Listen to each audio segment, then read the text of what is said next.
안녕하십니까. 예, 한 주간 잘 지내셨습니까? 이제 낮에는 조금씩 더워지고 있습니다. 5월인데, 늘 건강 유의하시고, 또 공부하는 일에도 열심을 품으셔서, 신앙에 있어서 더욱더 깊이 자라가시는 여러분들 되시길 소망합니다. 우리 이 시간 기도하고 시작하겠습니다. 하나님 아버지 은혜를 감사합니다. 이 시간, 기초 교리 공부를 통하여서 우리가 좀 더 믿음이 자라고 신앙이 자라며 성숙해가는 귀한 시간이 될 수 있도록 축복하여 주옵소서.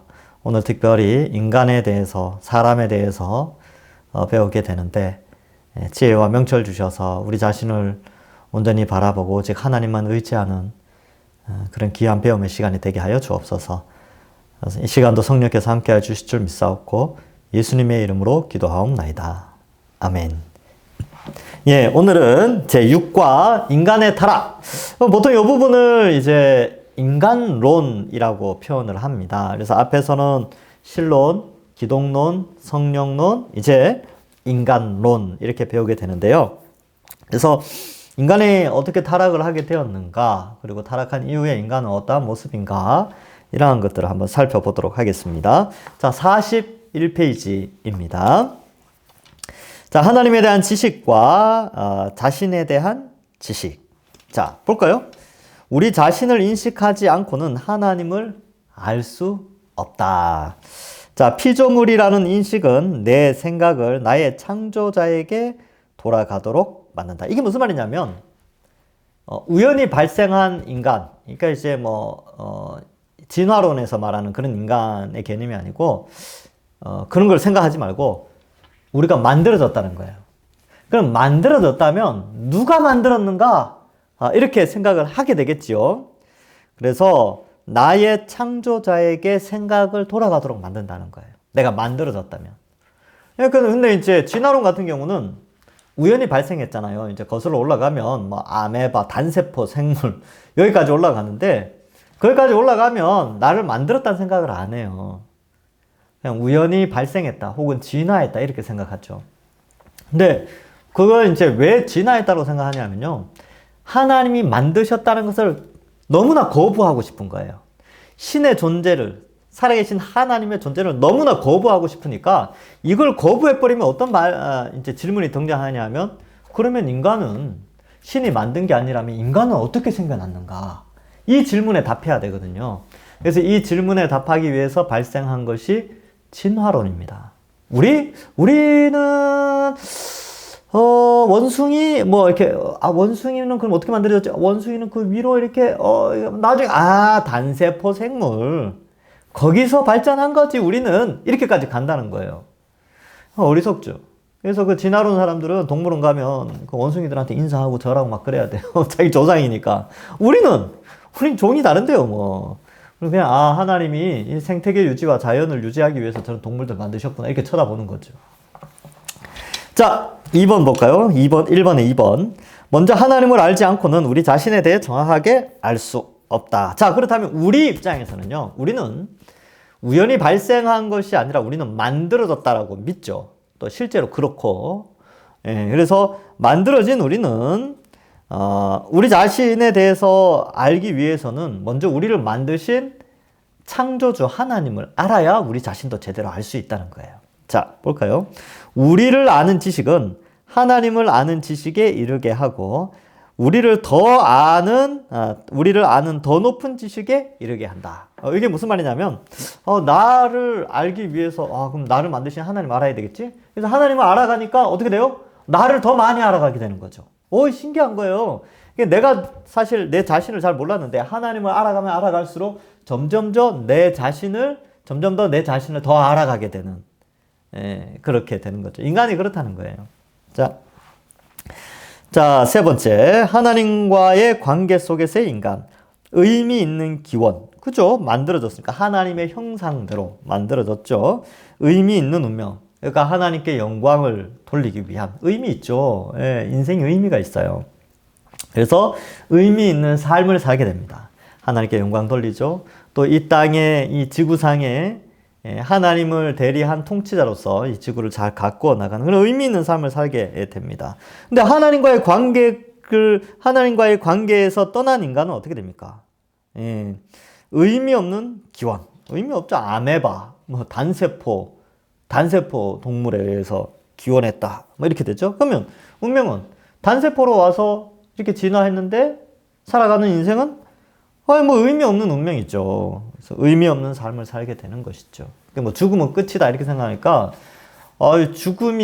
죽음으로 끝나면 이 인생을 어떻게 살까요? 의미 있게 살려고 노력하겠지요. 어떤 사람들은. 그러나 내세가 없기 때문에 늘 불안해요. 또 어떻죠? 반대로 의미가 없기 때문에 어때요? 막 살기도 합니다. 막 죄를 짓기도 하고 막 그래요. 자, 그래서 그 밑에 점 4번의 첫 번째 점에 보면 우리가 하나님에 의해 창조되지 않았고 하나님과 관계 있는 피조물이 아니라면 우리는 우주 속에 우발적인 산물 있죠. 이건 진화론에서 말하는 거예요. 우리가 암흑 속으로부터 우연히 출현했으며 종국에는 아무것도 아닌 것의 심연 속으로 해체되어 버린다면 우리의 출생과 사망이라는 절대적 무의미의 양극 사이의 인생을 살고 있다. 그러니까 이제 아무런 출생도 의미 없고 죽음도 의미 없는 그런 그 사이에 우리가 살고 있다는 거예요. 얼마나 어리석은 겁니까? 그렇게 판단한다는 게. 그래서 우리를 좀 더 알아보자. 그래서 지금 이 시간에는 이제 하나님의 형상대로 창조된 인간에 대해서 한번 알아보도록 하겠습니다. 하나님이 인간, 남자와 여자 모두를 자신의 형상과 모양대로 창조하셨다. 이게 형상과 모양 이렇게 있는데 겉모습이라고 생각할 수 있는데 겉모습을 포함한다기보다는 하나님의 속성과 연결되어 있어요. 거룩함, 사랑, 그 다음에 창조해내는 지적인 능력, 판단력 뭐 이런 거 있잖아요. 이런 것들을 좀 닮았어요. 그래서 그 형상과 모양대로 창조하셨습니다. 하나님과 인간 사이에는 그 둘 사이의 교제를 가능하게 하는 닮은 점이 있습니다. 인간은 하나님과 같이 42페이지 지성과 의지와 능력을 가진 도덕적 행위자입니다. 여기 이제 동물과 다른 개념이죠. 여러분, 진화되어졌다라고 할 때에 신체적인 진화, 생물학적인 진화를 설명해요. 그래서 진화라고 할 때 생물학적인 진화죠.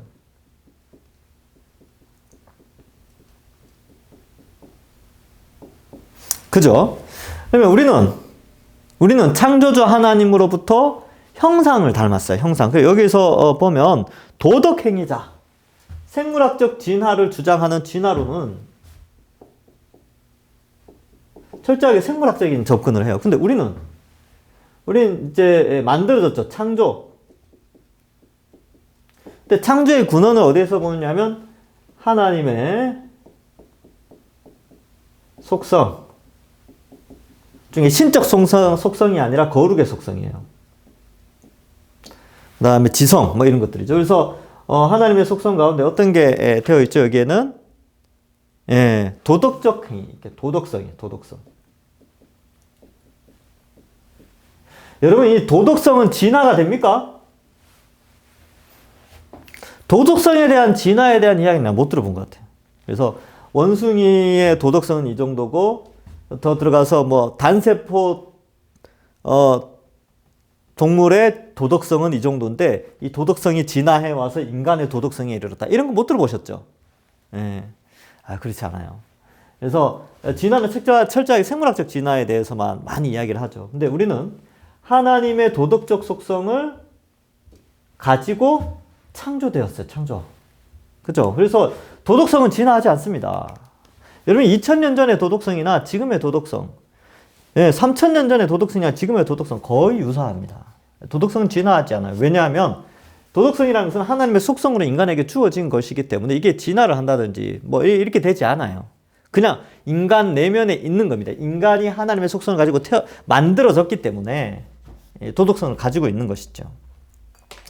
그래서 뭐 동물들에게 도덕성이 있나요? 동물들에게 도덕성이 없어요. 그죠? 도덕성 없습니다. 자, 그래서 우리는 하나님의 지성과 의지, 능력을 가진 도덕적 행위자입니다. 만들어진 거죠. 네.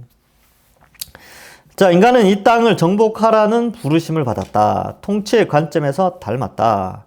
그러나 타락하면서 인간 속에 있는 하나님의 형상은 손상을 입었다. 그래서 하나님의 형상이 손상을 입게 됩니다. 예. 그래서 이 거룩성, 도덕성, 이게 거룩과 어떤 깨끗함을 추구하고 선을 추구하는 이것이 죄로 말미암아 타락을 하게 됐죠. 네, 그 이야기했죠. 자, 갈로스 3번 42페이지 위에서 5번째 줄. 그리스도는 하나님의 완전한 형상이다. 그는 우리 속에 있는 하나님의 형상을 온전하게 회복시키신다. 그리스도의 인성을 통해 회복된 하나님의 형상이 무엇인지 우리는 알 수 있다. 그러니까 예수님이 사람이 원래 어떠해야 되는가에 대해서 성자 하나님이 이 땅에 인간으로 오셔서 완전한 의인은 누구인가를 보여주신 거예요. 하나님이 원하시는 사람의 어떤 그런 완전한 사람됨을 보여주신 거죠. 그래서 100% 인간으로 오셔서 100% 하나님이시지만 100% 인간으로 이 땅에 오셔서 인간의 삶이 어떠해야 되는지 완전한 의인으로서의 삶을 사신 거고, 그것을 우리에게 보여주고 있는 것입니다. 자, 우리는 그래서 알 수 있죠. 그래서 예수님의 삶은 그냥 순종의 삶이었어요. 하나님 뜻에 모든 것에 순종하는 그런 완전한 의인의 삶을 사신 것이죠. 자, 두 번째 점. 우리는 그리스도의 신성을 닮은 자가 아니라 그리스도의 인성 부분을 닮아야 한다. 우리는 신성을 닮을 수 없죠. 우리는 무리를 걷는다든지 죽은 자를 살린다든지 그죠? 뭐가 있을까요? 물고기 2마리와 보리떡 5개로 5,000명을 먹일 수 있는 그런 신성을 가진 자가 아니에요.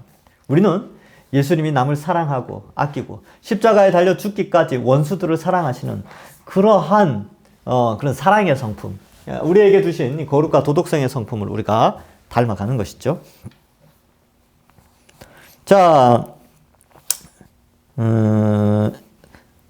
이제 3번의 두 번째 줄. 우리는 병자를 고치거나 무리를 걸을 수 없다. 우리는 예수님의 메시지를 전하고 예수님의 사랑과 희생, 예수님의 기도와 눈물, 예수님의 순종을 닮아가는 것이다. 자, 갈로스 4번. 하나님의 형상 곧 그리스도를 닮아가는 방법. 자, 그래서 원래 우리의 창조 목적에 맞게 우리가 변화되어지는 것은 그리스도의 형상을 닮아가면 되는 거예요. 그죠? 그래서 그리스도의 형상을 닮아가는 방법 3가지를 설명하고 있죠. 자, 첫 번째. 말씀 속에 있는 하나님을 알고 음성을 듣고 그 뜻을 알아간다. 이 음성을 듣는다는 게 소리로 듣는다는 게 아니에요. 글을 읽으면서 깨닫게 되는 게 음성을 듣는다 이런 뜻인데, 이걸 꼭 신비한 걸로 생각하시면 안 돼요.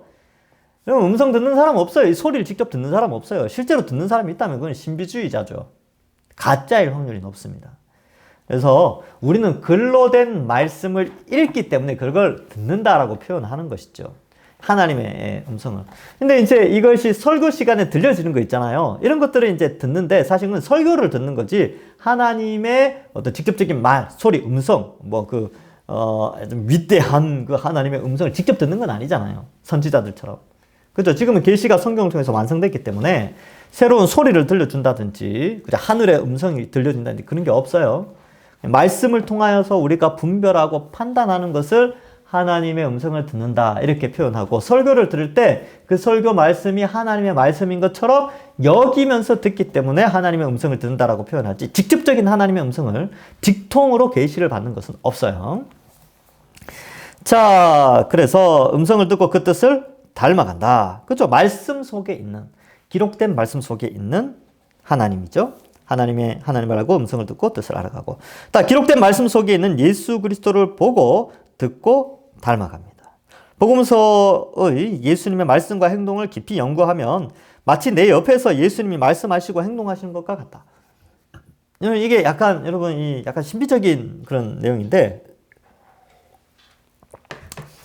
이제 묘사 자체가 좀 신비적이죠. 그러니까 복음서를 많이 읽고 복음서를 깊이 연구하면서 가면 그런 생각이 들어요. 마치 이 복음서의 장면이 마치 실제로 지금 21세기이지만 우리 자신이 그 옛날 1세기 속으로 들어가서 마치 유대 땅에 내가 걷는 것처럼, 그 예수님과 동행하는 것처럼 여겨진다는 거예요.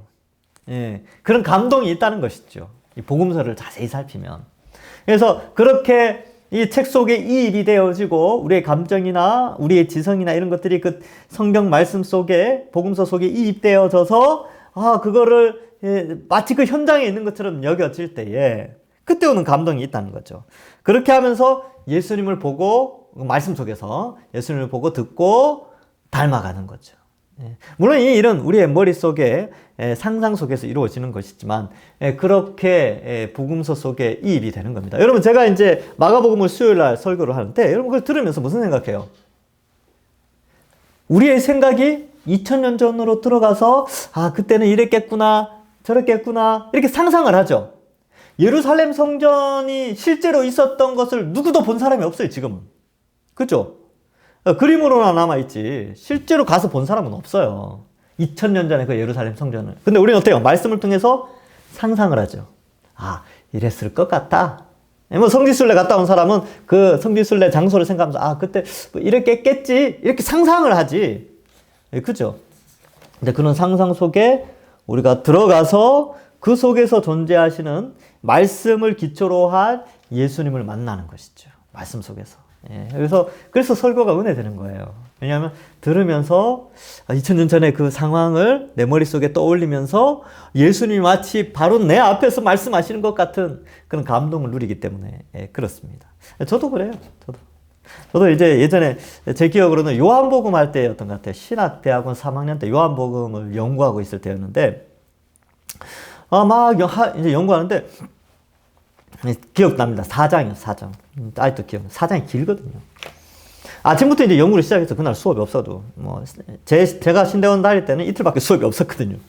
그래서 다른 수업 없는 날 도서관에 앉아서 이제 요한복음을 연구하고, 4장을 연구하고 있다가 막 연구했어요. 아침 일찍 한 9시, 10시 사이에 이렇게 들어가서 연구하는데, 그 복음서의 말씀, 마치 내가 그 속에 있는 것 같고, 내가 그 사마리아 우물가에 있는 것 같고, 열심히 연구가 단어 하나하나 이게 찾아가면서 이게 무슨 뜻이지 하고 막 찾아가다가 연구하다가 시간을 딱 봤는데 세상에 해가 떨어졌어. 해가 떨어졌어요. 그러니까 말씀에 몰입하다 보니까 아침에 들어갔는데 정신 차리고 보니까 해가 진 거죠. 그만큼 말씀 속에 깊이 빠져들어서 예수님과 말씀과 동행하고 그런 기쁨이 있었어요. 지금 요즘도 가끔가다 그렇게 말씀 깊이 연구하면 그런 일도 있는데, 이게 뭘 의미하냐면, 이 말씀 속에서 우리가 예수님을 만나고 예수님을 닮아가고 예수님의 그 뜻을 이렇게 알아가는 그 감동이 있다는 거예요. 그래서 닮아갈 수 있는 거죠. 말씀 속에 있는 예수 그리스도를 보고 듣고 닮아간다. 복음서의 예수님의 말씀과 행동을 깊이 연구하면 마치 내 옆에서 예수님이 말씀하시고 행동하시는 것 같다. 이 감동에 빠진다는 것이죠. 여러분들도 경험하고 그랬으면 좋겠습니다. 여러분들도 아마 성경 한 10장, 이제 복음서나 다른 성경 한 10장, 20장씩 하루 만에 막 다 읽는 그런 경우가 있을 거예요. 세 번째 점, 예수님을 닮은 자와 가깝게 교제하며 지낸다. 예수님을 닮은 자를 닮아간다. 그래서 여러분 이 하나님의 형상, 그 그리스도를 닮아가는 방법은 세 가지죠. 말씀을 읽을 때 하나님을 알고 하나님을 닮아가요. 말씀을 읽을 때 예수님을 닮아갑니다. 세 번째로는 예수님을 닮은 사람과 가까이 지내면 또 닮아가요. 그래서 교회 공동체가 중요한 거예요. 왜? 우리는 그리스도의 몸이니까. 그래서 우리 각자가 다 다른 지체를 묘사되지만 다 그리스도의 몸의 일부거든요. 그래서 그리스도의 속성을 가진 사람들이에요. 그래서 교제하면서 저 사람은 예수님의 저런 성품을 닮았구나. 저 사람은 예수님의 이런 성품을 닮았구나. 이런 걸 보면서 배워가고 닮아간다는 거예요. 자, 3번. 육체와 영혼으로서의 인간. 자, 인간에 대해서 이제 본질적으로 알아볼까요? 하나님의 형상으로 창조된 인간은 물질인 육체와 비물질인 영혼으로 구성된 피조물이다. 영혼은 때로 정신이라고 불리기도 한다. 육체와 영혼 모두 하나님이 창조하셨고 그 둘은 우리 인간의 구성 요소 중 서로 다른 부분이다. 그래서 여러분 이 인간은 두 개로 구성되어 있어요. 어떻게 구성되어 있다고요? 인간은요, 육체와 영혼으로 구성되어 있어요. 그렇죠? 가끔 가다가 이 영혼을 영과 혼으로 구분하는 사람이 있는데, 여러분, 이거는 이제 히브리 문법을 잘 이해하지 못해서 그래요. 히브리 사람들은 같은 대상을 한 문장이나 이렇게 자꾸 반복하는 거 별로 안 좋아합니다. 그래서 같은 대상이라도 다른 단어로 자꾸 표현을 하려고 해요. 말씀, 율법, 계명, 법, 진리, 그죠? 규범, 이런 형태로 성경이라는 하나를 가지고 다양한 용어를 통해서 설명을 하는 걸 좋아해요. 그러니까 인간 속에 있는 영혼도 때로는 영이라고 했다가 때로는 혼이라고 그랬다가 때로는 영혼이라고 그랬다가 막 그래요. 근데 이게 영과 혼으로 분리되어 있는 게 아니고요. 다 우리가 일반적으로 이해하는 영혼으로 이해하시면 되는 것입니다. 그래서 이 두 개로 되어 있지요. 자, 육체와 영혼, 밑에서 5번째 줄 42페이지. 육체와 영혼 모두 하나님이 창조하셨고 그들은 우리 인간 구성 요소 중 서로 다른 부분입니다. 이건 눈에 보이는 부분이고 이건 눈에 안 보이는 부분이기 때문에 다르죠. 철학과 성경의 차이. 헬라 철학에서 육체는 영혼과 양립할 수 없고 끊임없이 영혼과 대립을 한다. 그래서 구원은 바로 영혼이 육체에서 구원받는 것으로 정의 내려진다. 성경에서는 육체는 선하게 창조되었으므로 신체 속에 어떤 본질적 악이 없다. 타락 후 육체도 영혼과 마찬가지로 죄로 인해 고통받고 있다. 결국 구원은 육체와 영혼의 죄악된 것에서의 구원이고 영혼 구원과 더불어 육체도 역시 구원받을 것임이 명확하다. 자, 이게 무슨 말이냐면 여러분, 이 하나님의 형상대로 육체와 영혼을 만드셨죠. 처음 만들어질 때 하나님 보실 때 둘 다 보시기에 어땠어요? 그러니까 하나 된 요 두 개가 합쳐져서 인간을 보실 때 어땠어요? 보시기에 심히 좋아하셨죠. 근데 헬라 철학, 그러니까 그리스 철학은 철학에서는 그렇게 설명하지 않아요. 철학에서는 이 육체를 나쁜 것, 영혼은 좋은 것. 그럼 지금 두 개가 같이 살잖아요. 몸으로. 그죠? 그래서 무슨 생각하냐면 영혼이 원래 육체를 가지기 전에 존재하고 있었는데 영혼이 나쁜 짓을 해서 벌을 받아서 어떻게 벌을 받았냐면 육체 속에 거하게 됐다. 그래서 여러분 이렇게 헬라 철학에 그래요. 옛날에 인간이 사는 것은 감옥살이 하는 거다. 그래서 영혼은 선하고 육체는 악한데 이 감옥과 같은 육체 속에 있다가 벗어나는 게 구원이다. 그래서 육체는 악하다. 이렇게 자꾸 설명을 해요. 근데 성경은 아니죠. 하나님이 만드셨기 때문에 선해요. 영혼도 마찬가지죠. 그래서 이 헬라 사람들은 요 좋은 것, 영혼만 요게 이제 좋은 곳, 천국이라고 표현합시다. 천국 가는 것. 요게 구원받는다라고 생각해요. 근데 우리의 구원은 뭐예요? 육체와 영혼 모두가 어때요? 구원받는 거죠. 그래서 육체는 어디에서 구원받느냐면 요거는 죽음에서 구원받는 거예요. 죽음에서. 그래서 어때요? 육체가 영원히 살고 영혼은 당연히 영원히 살죠. 그래서 어떻게 돼요? 부활의 신앙. 육체의 부활을 구원의 최종점이라고 봐요. 그래서 이거를 영화라고 표현하죠. 영화의 단계에 들어가게 됩니다. 그래서 우리는 육체도 죽지 않을 몸으로 영혼과 함께 영원히 사는 것, 이것이 바로 구원의 궁극적인 목적이죠. 여러분 그 전설의 고향이나 일반 영화에서 보면 사람이 죽어서 아주 빛나는 곳, 이렇게 아주 좋은 곳에 가는 것으로 끝나잖아요. 그럼 그게 구원의 끝이 아니라니까요. 구원의 끝이 아니에요. 구원의 끝은 뭐라고요? 영혼으로 있다가, 하나님과 영혼으로 있다가 나중에 예수님 재림하실 때 육체가 부활하여서 영원히 사는 거예요. 이게 바로 우리의 구원이죠. 달라요. 헬라 철학과 좀 다릅니다. 자, 43페이지 위에서 6번째 줄. 영혼과 육체의 어떤 긴장 관계를 해결하기 위한 제3의 어떤 것은 필요로 하지 않는다.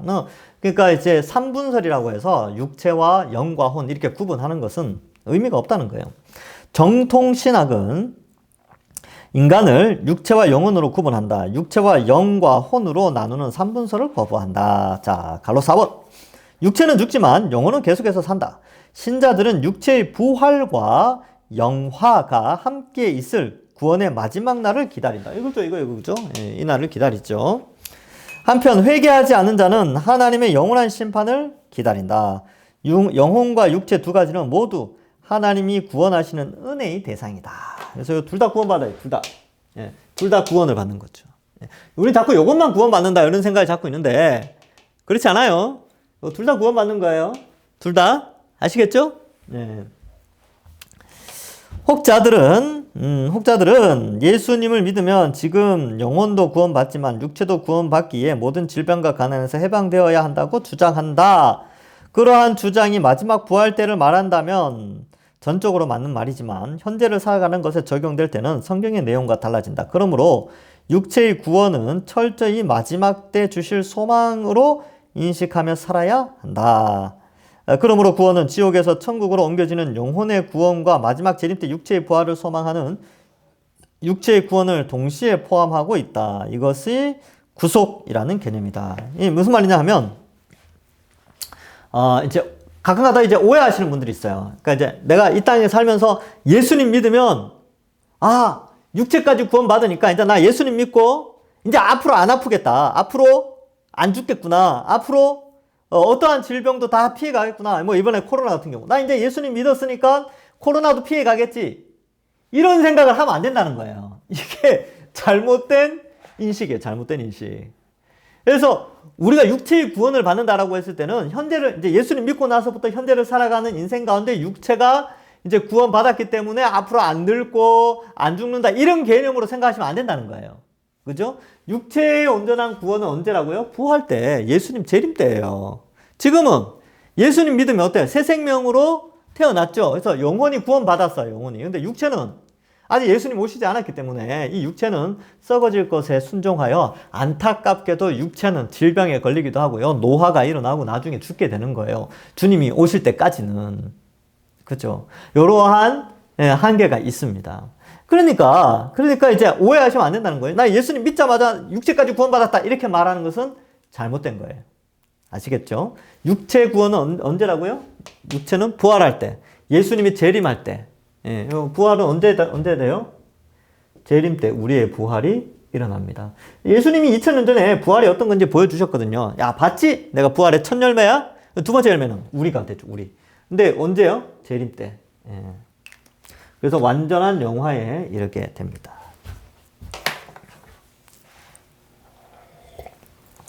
자, 밑에서 8번째 줄, 점 있는 부분이죠. 현재 일어나는 일부 치유 사역에서 예수 믿으면 모든 병이 낫고 가난에서 해방되어 잘 살게 된다는 말은 잘못된 구원 교리를 가져올 가능성이 있다. 예수 믿어도 병으로 고통받는 사람이 많고, 디모데도 그랬죠. 위장병이 있었잖아요. 바울은 육체의 가시가 있었죠. 드로비모 그냥 아파가지고 내버려 뒀어요. 우리가 잘 아는 칼빈. 칼빈의 별명이 걸어다니는 종합병원. 예. 그랬대요. 병이 그렇게 많았대요. 그래서 그 병 때문에 다니엘서까지 주회를 하고 그냥 돌아가셨어요. 다니엘서 끝나고 아마 요한계시록까지, 더 건강했다면 요한계시록까지 하시지 않으셨을까 생각하는데, 안타깝게도 다니엘서를 주회하고 이제 돌아가셨죠. 참 안타깝습니다. 자, 그 다음. 교회 안의 성도들, 뭐 다 돌아가시죠. 뭐. 예, 그죠? 자, 그래서, 이러한 것들, 예수 믿으면 모든 것에 질병과 가난에서 해방된다? 아니요. 그렇지 않아요. 아직까지는 아닙니다. 주님이 오셔야 다 해방되죠. 예. 가난하게 사는 사람들이 많죠. 실제로. 제자들도 그랬고요. 예, 제자들 가난하게 살았죠. 믿음의 선배들. 예, 부유하게도 살고 가난하게도 살았어요. 그러니까 예수 믿으면 다 부자 된다. 이런 말이 틀렸다니까요. 예수 믿으면 교회 안에 가난한 사람도 있고 부유한 사람도 있어요. 이거는 2000년 기독교 역사 속에 교회 안에 항상 있어 왔던 거예요. 모두가 부유하게 되는 거 언제 일어난다고요? 예수님이 재림하시면. 새하늘과 새 땅 임하면 완전한 부활로 우리가 부활되어지고 영원한 풍요와 육체의 영생이 있는 거예요. 그때가 돼야 되죠. 지금은 지금 아직 아니에요. 이미 우리가 구원받았지만 아직은 완성되지 않았거든요. 자, 그래서 청교도들도 뭐 그랬고요. 뭐 언약도라고 표현하는 사람들도 있었고, 또 믿음의 선배들, 또 우리 뭐 그죠, 그런 분들 가난하게 살고 뭐 돌아가셨어요. 예. 아프게 살고 질병 걸려서 돌아가시고, 제 후배는요, 목사님이었는데 그때가 30대 중반이었나? 그랬어요. 뇌종양으로 소천했어요. 저보다 2살 어렸는데 그 사모님하고 애들 둘이 있었는데 그 장례식장 갔을 때 많이 울고 왔습니다. 근데 그게 뭡니까? 그럼 구원 못 받은 겁니까? 아니죠. 제가 왜 이걸 적어놨냐 하면요. 이런 사람을 제가 만났기 때문에 그래요. 제가 시골교회에 제가 청년부를 할 때 시골교회 봉사활동, 그러니까 이제 성경학교 해주러 갔어요. 근데 그 교회 목사님이 이 생각을 가지고 있어요. 자기는 정말 하나님 이해할 수 없다는 거예요. 왜요? 그러니까. 아니, 예수님 믿으면 부자 되고 건강하게 살아야 되는데 왜 이렇게 죽는지 모르겠다고. 그러니까 자기가 전도할 때 그랬대요. 그 시골에 있는 사람. 예수 믿으면 잘 살게 되고 모두 건강하게 됩니다. 그 시골에 있는 할머니, 할아버지들, 그럼 얼마나 순수하십니까? 그래서 그거 다 듣고 교회 왔어요. 근데 그 다 이제 연말에 이제 전도 집회에서 막 이렇게 막 해서 막 우와 부흥한다 그러는데 그 다음에 흉년이 들었어. 다 떠나갔어요. 그냥 막 그 이야기를 하시는 거예요. 그래서 제가 생각했죠. 아, 신학이 잘못되니까 그렇게 이야기하는구나. 그래서 제가 잘 설명을 해드렸죠. 근데 안 받아들여요. 아니다. 그래도 예수 믿으면 부자 되고 예수 믿으면 몸 건강해진다. 본인은 아주 건강하시더라고요. 건강하시고 본인은 뭐 이렇게 부족함 없이 사시더라고요. 근데 사실은 교회 안에서는 그렇지 않아요. 모든 게 다 이렇게 잘 되는 게 아닙니다. 경험에 의해서 성경 말씀을 풀이할 수는 없죠. 성경 말씀이 있는 그대로 받아들여야 되죠. 자, 그래서 또 역사도 좀 살펴볼 필요가 있죠. 그죠? 육과 영의 전쟁, 성화. 성화에 대해서 설명하는 거예요. 헬라 철학은 육이 악하기에 육체의 욕구를 금지시키는 금욕주의나 영혼은 선하기에 육체가 어떻게 되든 영혼만 정결하면 된다는 타락주의로 나아갔다. 그래서 옛날에 뭐 그런 학파가 있었어요. 에피크로스 학파, 스토아 학파 뭐 이렇게 있었어요. 죄로 물든 본성을 가진 육체는 사르크스라고 한다. 중립적 의미의 몸, 소마가 있다. 그리고 영, 퓨뉴마라고 하는 것이 있는데 이것은 육과 대조를 이룬다. 성화란 성령 안에서 매일 옛 본성의 죄악, 사르크스와 영이 매일 싸우는 것이다. 성령께서 이제 그렇게 하시는 거죠. 우리의 영혼과 육체의 싸움이 아니다. 죄와의 싸움이에요. 그래서 이게 이제 무슨 의미가 있냐. 자, 헬라 사람들은 이 육체를 사르크스라는 용어를 써요. 그러니까 죄로 물들었기 때문에 사르크스라는 용어를 쓰면서 죄에 물든 몸, 여기 이제 사르크스예요. 근데 그 몸 속에 영혼이 같이 사니까 감옥이다 이렇게 생각한 거죠. 나쁜 것 속에 좋은 게 있으니까 안 좋다고 생각한 거죠. 근데 우리는 원래 하나님이 만드신 육체는 사르크스가 아니고 소마다. 소마. 이게 헬라어 소마가 그냥 몸, 중립적인 그런 몸이에요. 피지컬 바디 뭐 이렇게 표현할 수 있을까요? 일반적인 육체의 몸이죠. 그래서 이거는 죄악이고 뭐 이런 거 상관없이 그냥 몸 속에 영혼이 하나님이 거하게 하셔서 인간으로서 살게 하셨죠. 하나님의 형상을 닮아서. 근데 죄로 물들었기 때문에 성경에도 우리가 죄로 물든 몸 이런 표현을 쓸 때는 사르크스라는 용어를 좀 많이 쓰는 편입니다. 많이 쓰는 편이에요. 자, 그런데 우리 속의 영혼과 육체와의 싸움이 아니고 사실은 이 인간이라는 것과 어때요? 죄와의 싸움이죠. 외부로부터 주어지는 죄와 우리 속에 있는 영혼과 이제 우리 육체와 영혼이 이 죄와 싸우죠. 육체와 영혼이 싸우는 게 아니고 이 결합된 인간이 죄와 싸우는 거예요. 뭐 그걸 좀 표현하는 것 같아요. 그래서 우리 속에 영이죠, 영혼이 성령으로 말미암아 새롭게 변화가 일어납니다. 타락한 영혼이었는데 새롭게 되어져서 성령의 도우심으로 이제 죄와 싸워 이겨나갈 수 있게 된 것입니다. 그래서 성령의 도우심으로 죄와 싸워 나간다. 이런 의미에서 성화 이렇게 이해하시면 됩니다. 자, 그 밑에 우리는 회심을 통해 육신의 전적인 통제로부터 벗어나 자유로워지지만 완전해지지는 않습니다. 그렇기에 죽을 때까지 계속 영과 육의 싸움이 계속된다. 이렇게 표현하고 있죠. 이 육은 사르크스, 죄된 육체의 본성과 싸우게 되죠. 결국 죄와 싸운다는 거예요. 그래서 죽음 후에 우리는 영화롭게 되어 육은 완전히 죽고 세 사람은 완전히 정결되어진다. 이렇게 되죠. 그러니까 주님 오시기 전까지 이 육체는요, 결국은 없어지죠. 뭐 불에 타거나 땅에 묻히거나 하는데 영혼은 계속 살잖아요. 그죠?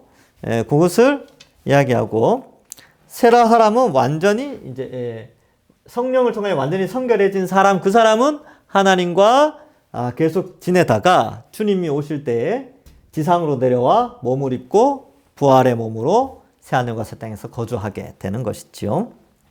뭐 그런 의미로 이해하시면 됩니다. 자, 그러면 인간이 왜 이렇게 죄를 짓게 됐는가? 죄는 사탄에 의해서 이제 들어오게 됩니다. 이 세상에. 그러면 사탄은 누구냐? 사탄은 봅시다. 성경에서 사탄은 대적, 반역 이런 뜻이에요. 대적이라는 의미다. 우리는 그가 마귀라는 것을 안다. 그러니까 사탄, 마귀 같은 대상은 하나인데 용어를 다르게 써요. 사탄, 대적자 혹은 마귀 이런 단어를 쓰죠. 그는 창조된 천사와 같은 피조물인데 하나님께 대적하여 그때부터 인간과 하나님에 대해 전쟁을 하게 되었다. 뭐 이렇게 돼 있죠. 이거 요한계시록 할 때 제가 12장인가요? 13장 할 때 이야기한 것 같은데. 그래서 이 마귀도 귀신들과 이제 귀신, 마귀, 그러니까 귀신의 수장, 최고 대장을 마귀 혹은 사탄이라고 하죠. 근데 얘네들도 만들어졌어요. 얘네들은 신이 아닙니다. 피조물이에요. 천사도 어때요? 천사도 만들어졌죠. 그래서 피조물이에요. 인간도 만들어졌죠. 피조물이에요. 근데 피조물은 신이 될 수 없죠. 근데 피조물이 신이 되고자 하는 대적, 반역, 이것을 천사들도 했습니다. 천사들이 먼저 했어요.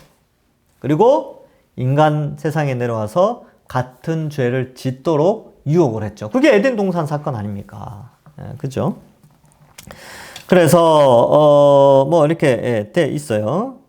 뭐 전쟁을 한다는데 사실 싸우면 안 되죠. 하나님이 한번 이렇게 하면 되는데, 근데 이제 하나님의 섭리 아래서 이제 움직일 뿐이죠. 사탄이 어떤 모양을 하고 있는지 정확하지는 않지만 2번 갈로 2번이에요. 불이 달린 것으로 묘사하는 것은 사탄을 모욕하고 조롱하기 위한 것이다. 실제 사탄은 오히려 훨씬 세련된 광명한 천사로 등장한다. 뭐 고린도후서에서는 이렇게까지 표현하고 있죠. 그는 위장에 능하고 음흉하고 교활하고 사람을 미혹한다. 그리고 유창한 말과 멋진 모습이다. 빛나는 옷을 입은 어둠의 임금이다. 뭐 이렇게까지 표현하고 있습니다. 저 여기 이제 그대로 책에서 갖고 온 표현인데, 사탄은 그렇습니다. 그래서 우리가 뭐 이렇게 영화나 이런 데 보면 사탄이 되게 무섭게 표현되고 막 괴물처럼 나오잖아요. 근데 실제로는 천사라니까요. 천사의 모양을 한 악한 자죠. 자, 그래서 사탄도 만들어졌어요. 무서워할 필요 없습니다. 그것도 피조물일 뿐이에요. 신자들은 사탄의 정체를 바로 알고 비록 두려운 존재이긴 하지만 그가 피조물이기에 그리스도보다 약하다는 것을 알아야 한다. 알아야죠. 그래서 두려워하는 것이 아니라 예수 그리스도의 능력을 의지해야 한다. 사탄은 신이 아니다. 신인 것처럼 속일 뿐이다. 사탄이 비록 지상의 모든 피조물보다 능력이 있지만 역시 피조물임을 명심해야 된다. 하나님과 비교하면 무한히 적은 능력을 가지고 있을 뿐이다. 뭐 비교 대상이 아니죠. 귀신은 사탄을 수종드는 초자연적인 존재이다. 45페이지 제일 위에 사실상 이 교회의 우상은 존재하지 않으며, 그렇죠? 성경에서 계속 이야기하는 게 우상은 없다는 거예요. 우상. 뭘 만들었어. 뭐 없다는 거예요, 그런 게. 그 뭐 돌탑을 쌓았어요. 거기에 신이 없어요. 없다니까요. 나무에 뭔가 이렇게 실력 뭐 이렇게 해놓고 막 뭐 500년 된 나무에다 뭐 이렇게 막 그거가 절하고 없다니까요, 신이. 거기엔 신이 없어요. 다른 하나님이 그냥 밤에 어두울까봐 이렇게 해놓으신 거예요. 달에 무슨 신이 있습니까? 해가 무슨 신이 있어야 해도 만들어졌는데. 그죠? 신은 없어요. 그러니까 이 교회의 우상은 존재하지 않으며 다 이 귀신들이 자신을 경배하도록 사람들을 조정하고 통제하고 있다. 그리고 자신을 경배하든지 아니면 하나님을 경배하는 것을 막고 이 세상을 더럽히기 위해서 활동하는 귀신들이죠, 귀신들. 그래서 다 타락한 천사들입니다. 얘네들도. 자, 이들은 점을 치고 우상을 숭배하게도 한다.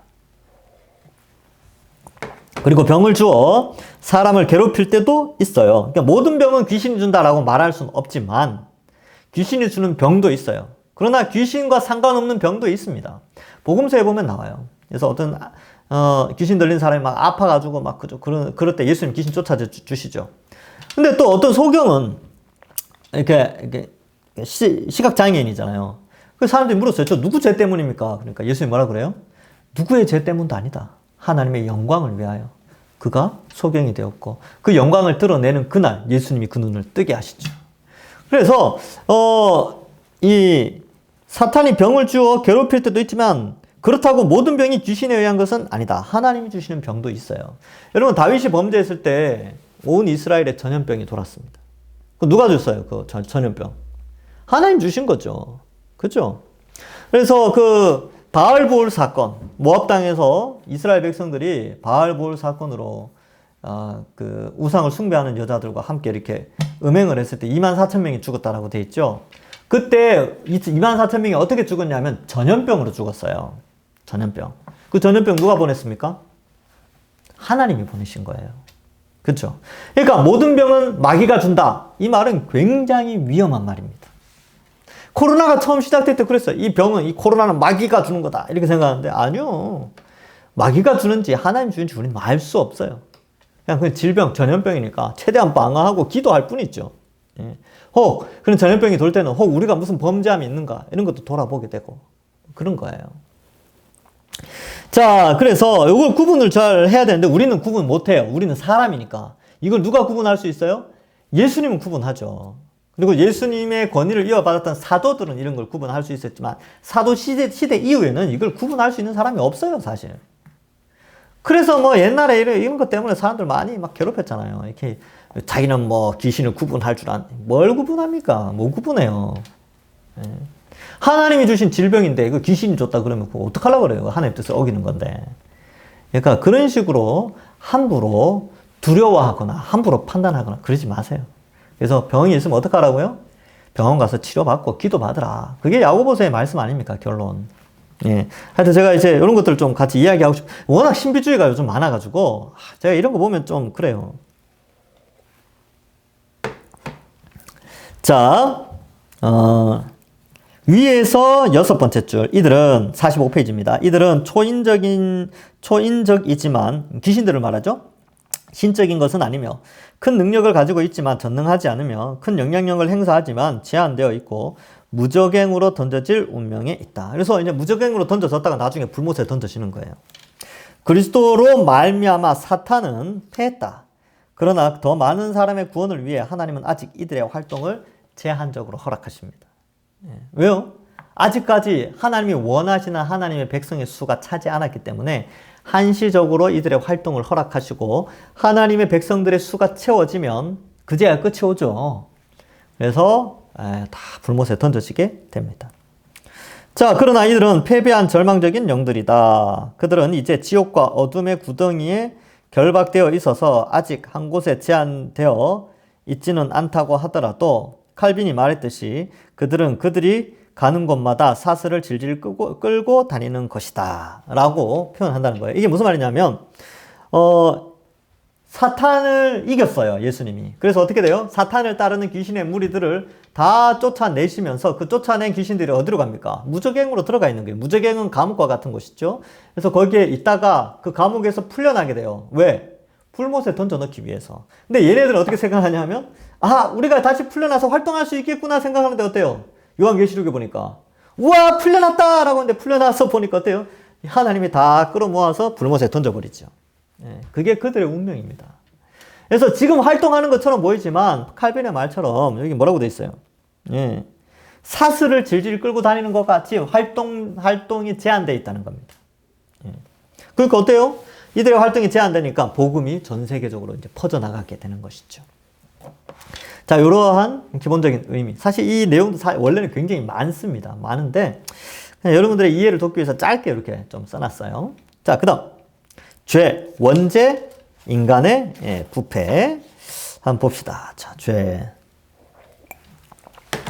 죄의 성경적 의미는 하나님의 의의 목표를 빗나가는 것을 말한다. 그래서 이 죄의 뜻이 하마르티아인가요? 하여튼 그런 헬라어를 쓰는데 그게 목표를 빗나가는 거예요. 이제 화살이 목표로 나가야 되는데 싹 빗나가 버리는 거. 이게 죄라는 거죠. 모든 인간은 하나님으로부터 멀어지려는 죄인이다.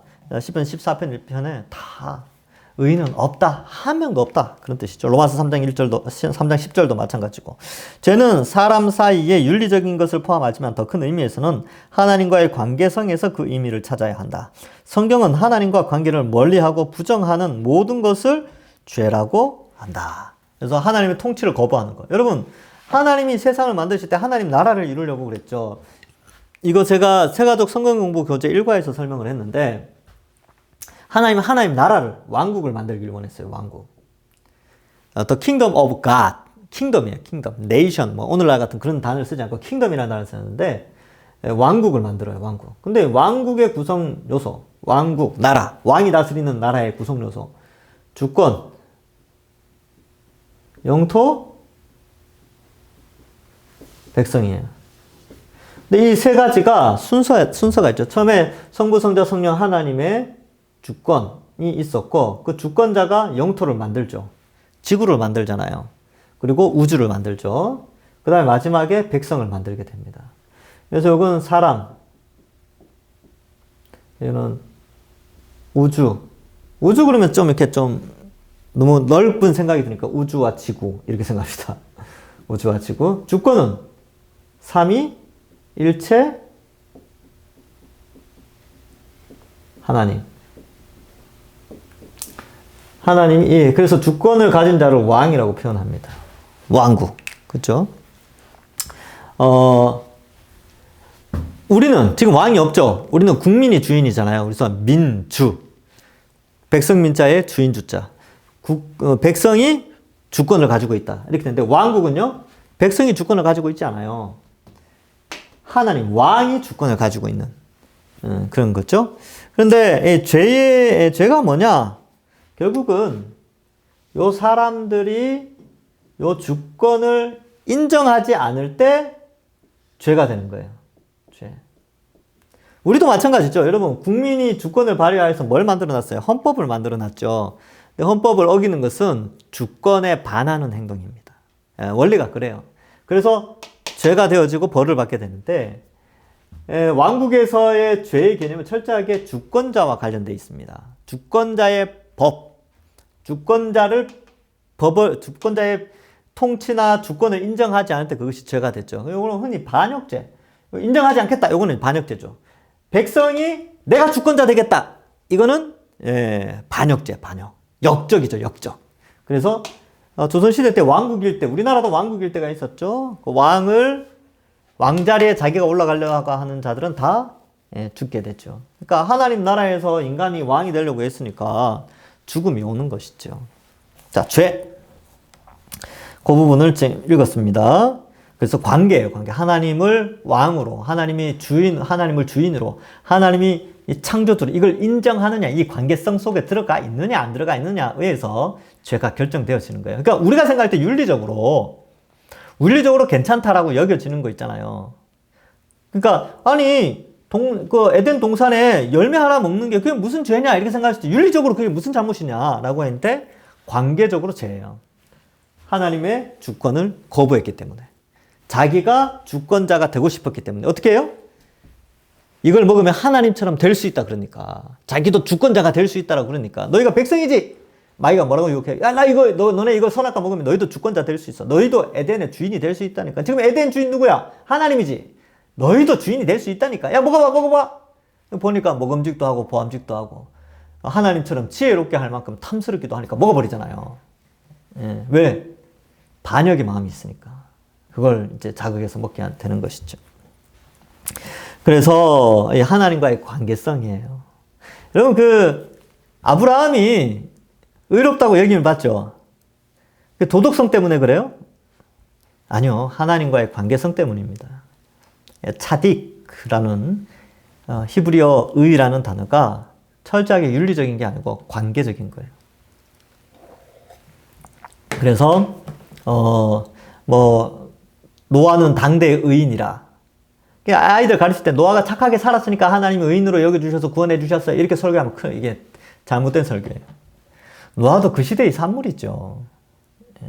아브라함은 그 갈대아 우르에서 무슨 선한 것이 나오겠습니까? 그냥 그렇게 사는데 하나님이 짠 나타나가지고 야! 그러니까 놀래가지고 순종한 거죠. 그 내용이 이제 스데반의 설교에 나와요. 그 사도행전. 제가 나중에 사도행전 할 텐데 고린도전서 끝나고 사도행전 하거든요. 스데반의 설교가 그 신약 성경 설교 중에 제일 깁니다. 사도들의 일반 사도들 설교보다 길어요. 예수님 빼고. 그러니까 엄청나게 긴데 거기에 그 내용이 나와요. 예. 아브라함 별거 아니다. 그냥 하나님 딱 나타나니까 놀래가지고 그냥 순종했어요. 그걸 이제 하나님이 의롭다 여기신 것이 그의 선함 이런 게 아니라니까요. 그 믿고 따라가도 계속 거짓말 하잖아요. 하나님 믿는다 그러면서 계속 거짓말 한다니까요. 그러니까 그게 윤리적으로는 잘못됐죠. 근데 하나님은 의로 여기시죠. 그래서 이러한 것들을 하나님과의 관계가 하나님을 정말 믿는다면 근데 그런 게 있어요. 하나님을 정말로 사랑한다면 사실은 윤리적인 면으로 드러날 수밖에 없죠. 나타날 수밖에 없어요. 예. 부족하긴 해도. 그래서 때로 부족하면 회개하고 그런 거죠. 예. 이런 거 생각하면 은혜죠. 참 자격 없는데 그죠? 저나 여러분이나 천국 백성 자격 없는데도 하나님이 예수 그리스도의 십자가 보혈의 피로 죄 다 용서해 주시고 또 앞으로 지을 그 죄가 있다면 그거 다 이해하시고 또 우리 죄를 지으려고 노력하면 안 되죠. 죄를 안 지으려고 노력해야 되죠. 그죠? 그런 가운데서도 연약한 점이 있으면 예, 또 회개하고 그런 것이죠. 자, 밑에서 6번째 줄 죄는 하나님의 율법에 불순종 해야 할 것을 하지 않는 죄 하는 것과 불순종하는 것과 하나님의 율법을 위반하지 말아야 할 것을 하는 죄 하는 것이 포함되어진다. 뭐 그렇게 되죠. 그죠? 죄는 이제 윤리적인 것도 사실 포함되어 당연히 있죠. 관계적인 것에서 틀어지면 윤리적인 것에서도 틀어지게 되고요. 관계적인 것에 틀어져 있으면 인간이 아무리 윤리적이라고 생각해도 그것은 관계에서부터 틀어져 있기 때문에 잘못된 것이라고 죄라고 설명하는 것이 성경입니다. 자, 밑에서 셋째 줄 개혁주의 교회는 대죄와 소죄의 구별은 받아들이지 않는다. 죄의 정도 차이는 확실히 말한다. 죄를 저지르면 저지를수록 죄책은 커진다. 이렇게 되는데 대죄 소죄 구분하지 않습니다. 큰 죄, 이건 큰 죄, 이건 작은 죄.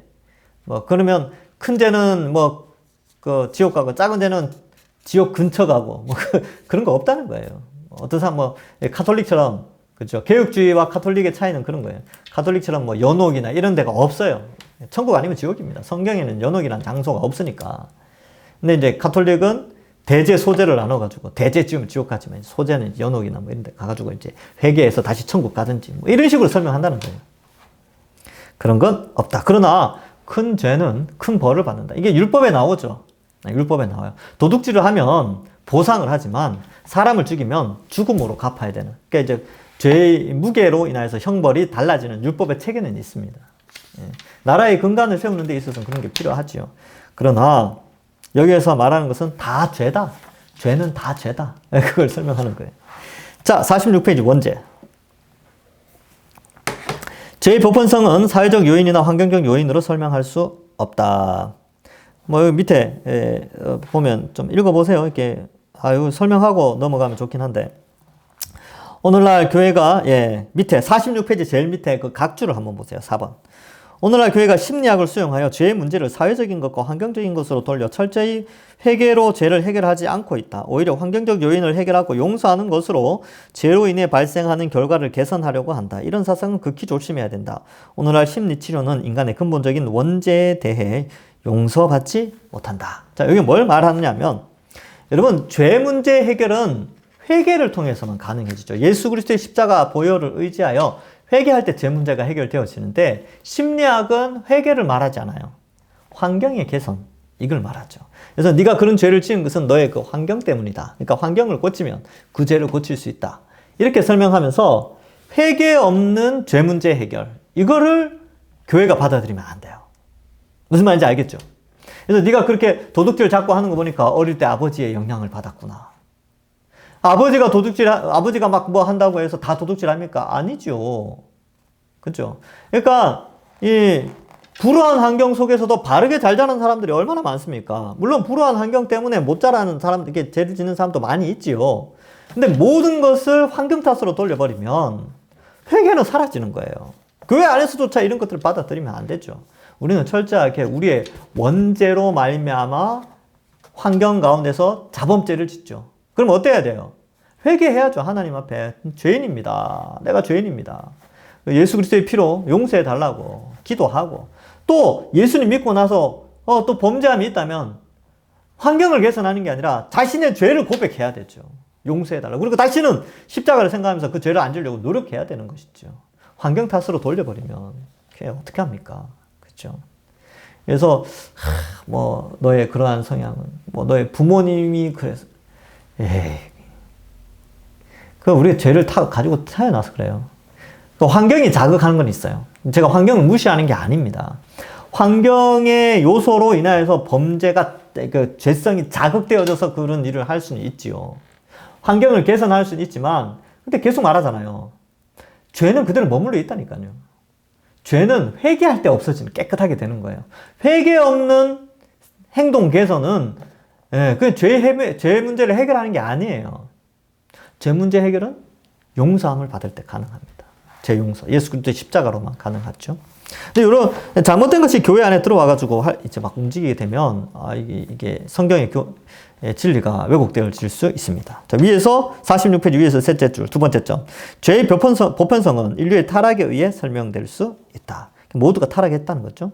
원죄는 최초의 죄를 말하는 것이 아니라 최초의 죄의 결과를 말하는 것이다. 그래서 최초의 죄의 결과로 말하면 그 죄가 세상에 들어왔고 오고 오는 모든 세대 가운데 그 죄를 가지고 태어나게 되는 그런 것을 성경이 말씀하고 있습니다. 모든 사람은 죄된 본성, 즉 원죄를 가지고 태어난다. 우리는 모두 본래 죄인이기 때문에 죄를 짓습니다. 그래요.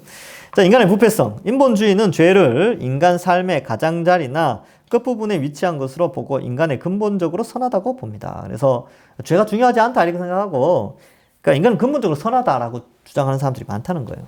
성경적인 기독교는 죄가 우리 삶의 중심에 퍼져 있는 것이라고 가르치죠. 그러니까 우리는 철저한 타락을 했다는 것이죠. 예. 지정의, 그러니까 인격, 지성과 감정과 의지, 모든 요소에 죄가 물들지 않은 곳이 없어요. 그래서 로마서 3장 10절, 12절. 기록된 바 의인은 없나니 하나도 없으며 깨닫는 자도 없고 하나님을 찾는 자도 없고 다 치우쳐 함께 무익하게 되고 선을 행하는 자가 없나니 하나도 없도다. 이건 누가 말씀하신 거예요? 예, 하나님이 바울을 통해서 말씀하신 거고, 하나님이 10편 14편 기자 다윗인가요? 예, 그를 통하여서 말씀하신 거예요. 하나님의 평가예요. 인간을 바라보는 하나님의 평가. 선한 게 없다니까요. 그렇죠? 예. 하나님이 거짓말하는 게 아니잖아요. 하나님은 늘 진실만 말씀하시니까. 하나님이 인류를 보니까 다 그렇다는 거예요. 철저한 타락은 우리 마음이 근본적으로 타락했음을 가리키는 것이다. 인간은 전적으로 타락했어요. 전적으로 다 타락했으니까 스스로 구원할 수도 없고 구원받을 수도 없고 스스로 뭘 해서 지옥에서 천국으로 갈 수 있는 능력 자체가 없어요. 그래서 그런 걸 설명하죠. 6번 다 끝나갑니다. 인간의 양심과 용서할 수 없는 죄, 혼합주의. 이걸 살펴봅시다. 인간의 양심은 하나님의 말씀을 알고 하나님의 말씀으로 다스려질 때에만 좋은 안내자가 된다. 인간에게 양심이 주어졌죠. 하나님의 신의 속성 가운데 남겨진 그런 거룩한 속성 중에 하나가 양심이라는 건데, 이거의 말씀으로, 성경 말씀으로 다스려질 때 양심이 깨끗해집니다. 그래서 깨끗한 양심, 이런 용어들이 성경에 나와요. 47페이지 제일 위에, 양심은 우리의 행동에 대해 우리를 고발하거나 변명할 수 있는 도덕적 음성이다. 양심을 거슬러 행동하는 것은 죄다. 맞죠? 그래서 로마서 2장에 보면 유대인들에게는 율법, 성문화된 글로 남겨진 율법이 그 글이 그들의 율법이 되었고요. 이방인들은 양심이 그들의 율법이 되어집니다. 그래서 전 인류는 다 율법 아래 죄를 짓고 있는 것이죠. 그래서 양심을 어겨서 죄를 짓고, 이방인들은 양심을 어겨서 죄를 짓고, 유대인들은 율법을 어겨서 죄를 짓고, 그러니까 전 인류는 다 죄 아래 있다. 그래서 로마서 3장 10절에서 12절 그 내용이 나오는 거예요. 흐름이. 다 죄 아래 있다. 그러니까 이방인들 가운데 양심이 있으니까 그나마 이 사회가 이 정도 굴러가는 겁니다. 하나님이 이 질서를 어느 정도 유지하도록 그 인간 속에 양심이라는 걸 주셨는데, 그러나 양심이 있다고 해서 죄성이 없는 것은 아니에요. 양심은 있지만 죄를 짓죠. 양심을 어기니까. 자, 용서할 수 없는 죄도 있대요. 마태복음 12장 31절 32절에 나오는데, 용서받지 못할 죄는 성령을 회방하는 죄. 성령 회방, 모독하는 것은 살인이나 간음, 과 같은 동류가 아니라 회방은 언어로 하는 것을 포함한 하나님에 대한 공격. 이거예요. 전통적으로 이 죄는 죽을 때까지 예수 그리스도를 부인하는 자들에게 적용된 죄이다. 그래서 성령 회방죄는 뭐냐면 끝까지 예수님 안 믿는 게 성령 회방죄예요. 성부 성자의 구속 계획을 끝까지 반대하는 것. 이게 성령 회방죄입니다. 성령께서 이걸 이루시는데 이걸 끝까지 회방한 거죠. 자, 예수님이 진짜 누구이신지를 몰랐던 사람들이 범한 회방을 용서해 달라고 기도하셨죠. 예. 그러니까 십자가상에서 끝까지 저들의 죄를 저들에게 돌리지 마옵소서 하잖아요.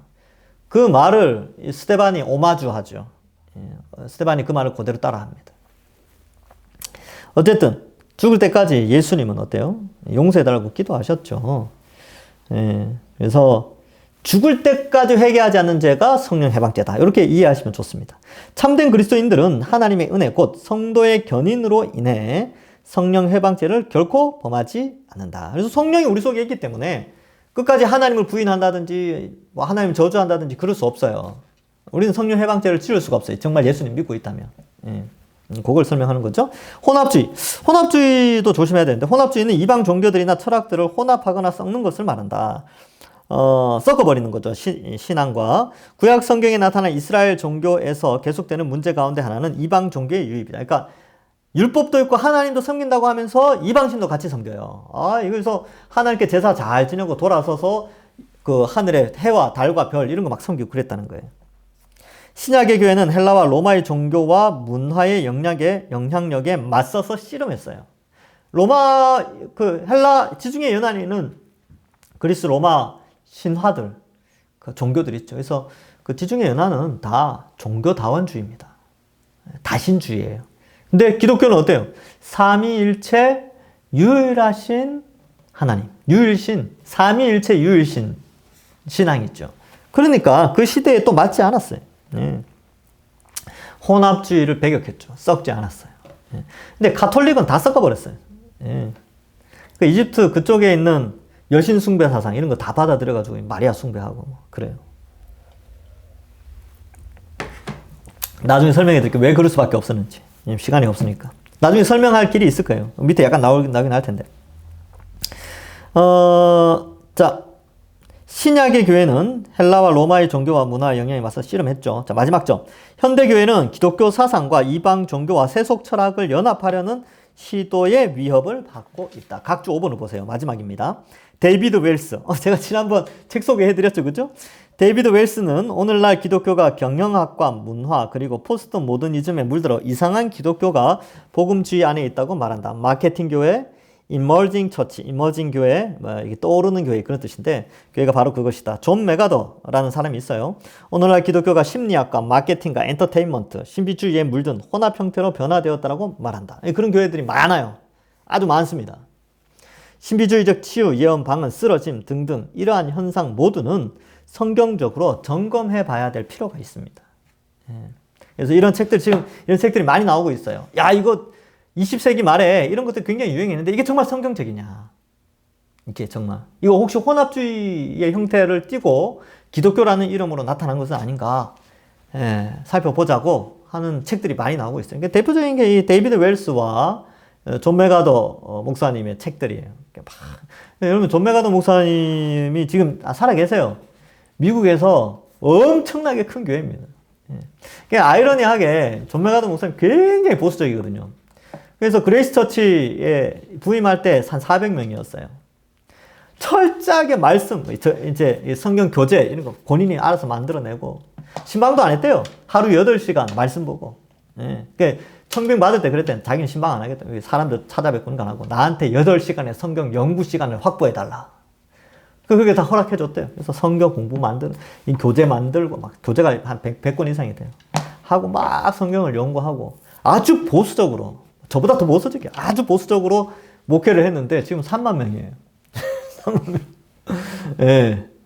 그러면 어떡하 있어요. 뭐 말씀으로 막 갖다 보수적인 말씀으로 막 가르쳤더니 사람들이 하나님께서 사람 보내주는 거 어떡하 있습니까? 저도 약간 그런 걸 좀 꿈꾸긴 하는데 그냥 제 분량에 맞게 해주시겠죠. 어쨌든 제가 자꾸 말씀드리는 것은 혼합주의로 가서 많은 사람들을 끌어들일 것 같은데 사실 그렇지 않아요. 오히려 말씀으로 돌아가고 좀 보수적으로 갈 때에 하나님께서 사람들을 보내주십니다. 왜? 거기 생명이 있으니까. 그거 믿고 가는 거예요. 예. 그래서 이러면 사람들 떠나갈 텐데. 그렇게 중요한 게 아니고 진리를 추구하는 게 중요한 거예요. 예. 데이비드 웰스 목사님도 계속 그걸 교수님도 계속 그걸 이야기를 해요. 요 정도 오늘 여기까지 하겠습니다.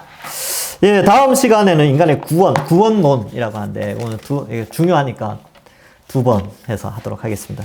오늘 여기까지 수고하셨습니다. 기도하겠습니다.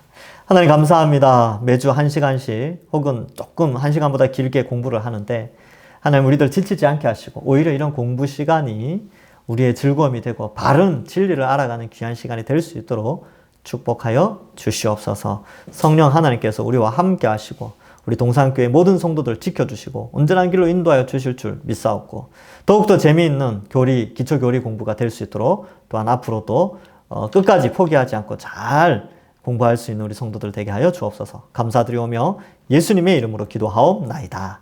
아멘. 수고하셨습니다.